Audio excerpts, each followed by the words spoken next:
નર્મદા જિલ્લામાં રાજપીપળા ખાતે આયુષ મેળાનું આયોજન કરવામાં આવ્યું હતું। આ કાર્યક્રમમાં જિલ્લા પંચાયત પ્રમુખ ભીમસિંહભાઈ તડવીની ઉપસ્થિત રહ્યા હતા।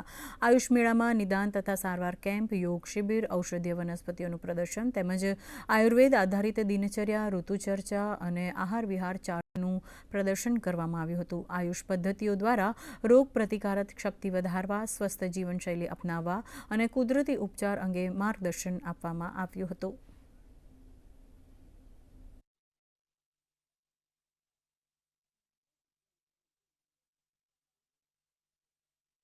આ આયુષ મેળાનું આયોજન એટલા માટે આપણે કરીએ છીએ કે લોકોની અંદર આપણી જે પ્રાચીન ભારતીય પરંપરા છે એનો પ્રચાર પ્રસાર થાય અને લોકો સ્વસ્થ પોતાનું આરોગ્ય મેળવે એના હેતુસર આપણે આ આયુષ મેળાનું આયોજન કર્યું છે। સ્વસ્થતાપૂર્વક કઈ રીતે જીવન જીવી શકીએ એના અલગ અલગ આપણે સ્ટોલ પણ રાખ્યા છે, એની માહિતી પણ આપણે આજે આપવાના છીએ।